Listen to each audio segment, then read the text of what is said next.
Hey, welcome to HVAC Animated. My name's Jeff Bennington and I'm your host. And today I have a message specifically for technicians and installers. And I want to help you to begin thinking about money a little bit differently. So stay tuned. I think you're going to like what I have for you.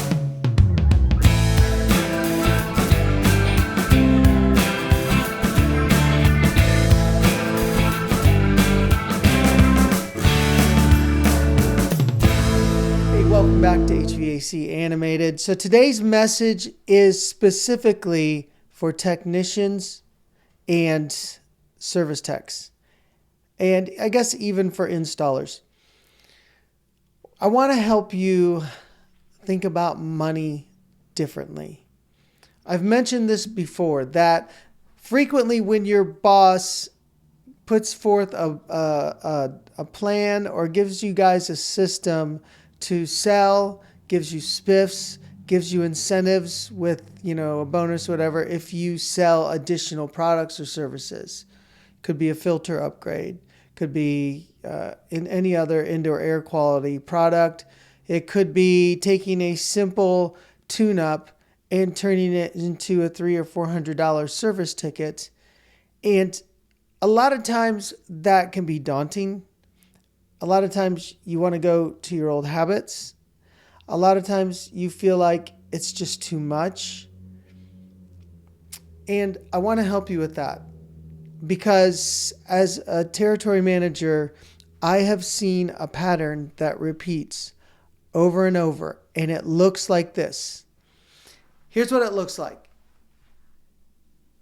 Heating and cooling company owners and service managers put forth a process and give you guys tools, whether it's on an iPad or a flip through, a laminated paper, to increase your average service tickets, because typically the service department doesn't make much money. And if you knew all the numbers in a heating and cooling business, you would understand the vast amount of revenue comes from installations. And in the revenue for the whole year, a much smaller percentage comes from service. And service ticket requires such high margins. So in other words, you got a $2 part in order to pay for all the extra drive time and travel and start and stop and interruptions of, the continuity of the work you guys do every day. A small part in a 1 hour time period to replace that small part can be hundreds of dollars in order for the company to stay in business.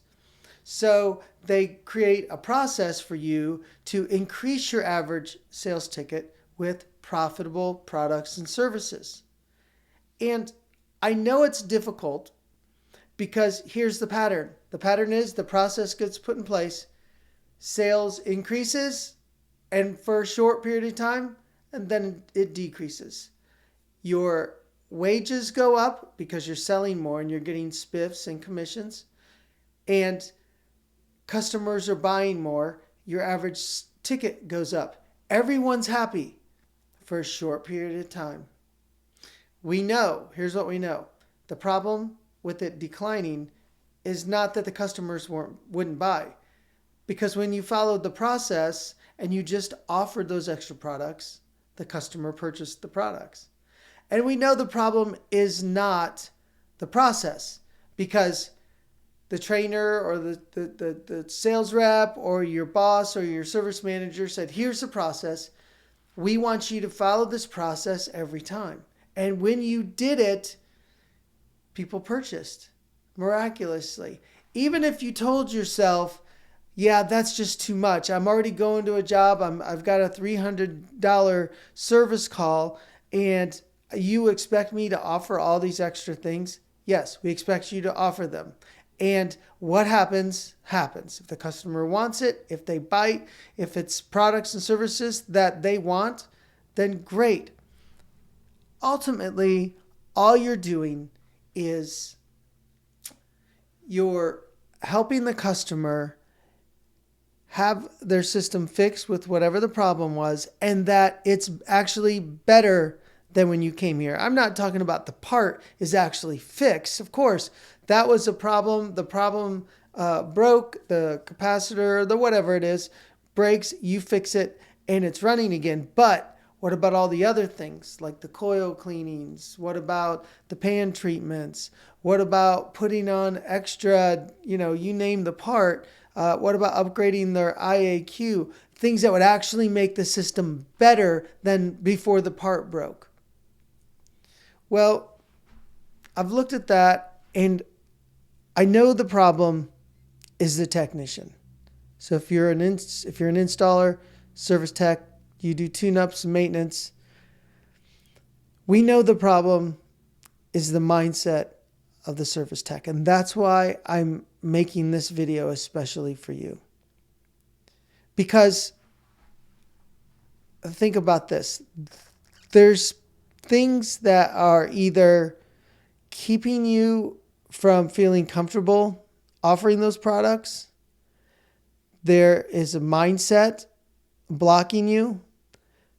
And there's probably some subconscious things some humps that you just can't get over. Typical scenario. Let's say you're replacing an inducer motor. And I don't know how much your company charges. It doesn't matter. So I'm just going to pick numbers. So let's say you go to a service call or a maintenance and you discover the exhaust fan isn't working. So you got to replace the inducer. You tell the customer, okay, here's the problem. We got to replace the inducer. You look at your price list, or you call your boss, whatever your process is, you give the customer the price. Maybe it's $750, something like that. I want to help you understand what's probably going on in your mind, even if you don't know it, and why it's so hard for you to offer additional products on top of this call. So let's say that call is $750. And the process is, in addition to fixing that, when you're looking at a customer in their eyes and they're like, $750, they weren't planning on $750. That's right. And your process is to still offer the additional products and services with the process you've been given to increase the average ticket and to help the system become better than it was when you got there. Here's why that's a struggle. When you think about how much you make in the course of a week and you go and do a service repair, and the service repair is equal to or near what you would make in a week, and it only took you 2, maybe 3 hours to do that service call, you're having a serious, difficult time asking for more money. But here's the problem. Here's why that is the wrong way to look at it. You need to remove yourself from the equation.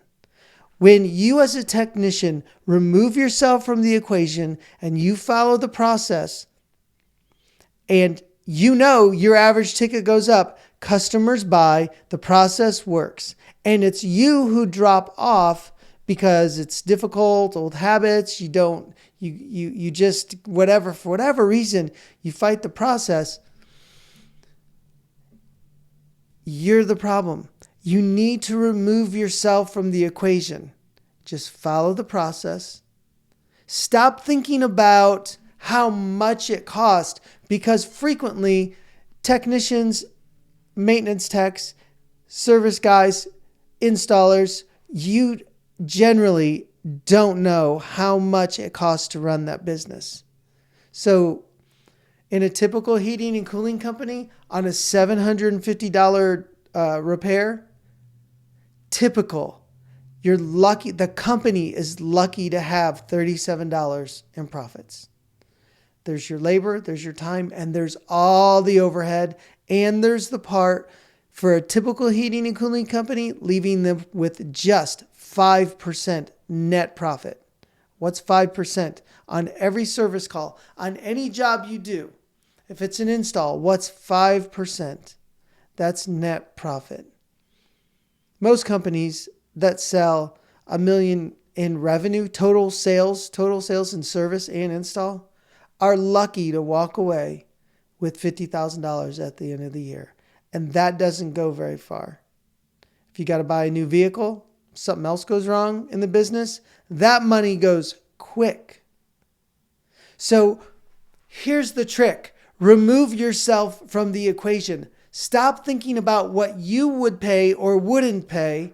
Of course, you wouldn't pay $750 to do a $750 repair because you know how to do it. But the customer is paying for someone to have their name on Google to be found. Then they're paying maybe Google guarantee to get the phone call. Then the company is paying for someone to answer the call, and they're paying extra if someone's answering the call after hours.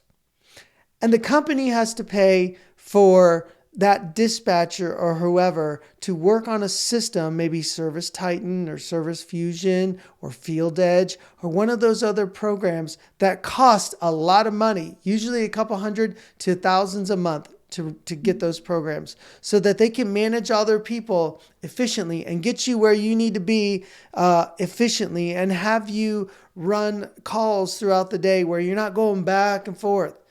It takes money to operate that business. So stop thinking about the cost of the work. Start thinking about giving the customer the best value. And yes, they will have to pay for your knowledge. They have to pay for someone to come and fix it when they don't know how to do it. It costs money. That's just the reality. And as you grow and experience and become a better technician, you've got to learn to be comfortable with the cost. I cannot tell you, in my experience in the heating and cooling business, how many technicians leave an established company to go start their own company because they feel like the old boss was ripping off the community. What do you think they discover when they start their own company? Do you think they discovered that it's so much cheaper to run their own business? That overhead is magically half the cost for them? No, they don't. Here's what they discover. They discover the credit score is not very good and will not work very well as a business. They discover that they're way undercapitalized. They discover that vehicles are hard to get and more expensive, and contractors insurance and vehicle insurance and everything else it takes to run a business is far more than they ever thought. And there's so much about business that they didn't know. So listen, if you're a service technician, installer, maintenance person, do yourself a favor. Take yourself out of the equation. Watch your income go through the roof when you just follow the process and do it every time. And then when you start making more money based on merit and on your effort, put that money into the bank and start saving it. 10%, all the extra, whatever you make extra. If you can increase your income by $150 a week and put that in the bank, not in the bank, invest it. You could be a millionaire probably in 30 years or less. Easy. And you could rapidly increase that if you put more, if you invest more. Has this been helpful? I think if some of you just follow the process, you will have dramatic results in your income, for you, for your family, for your future. So start dreaming big, but just follow the process. Take yourself out of the equation. Stop thinking about the cost and understand that a business needs profit. It just can't function without it.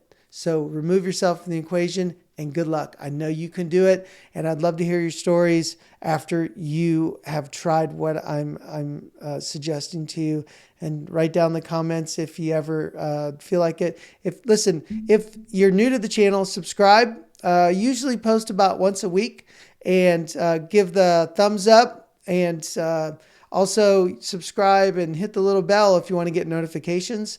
And thanks for visiting. Hope to see you on the next one. Have a great night.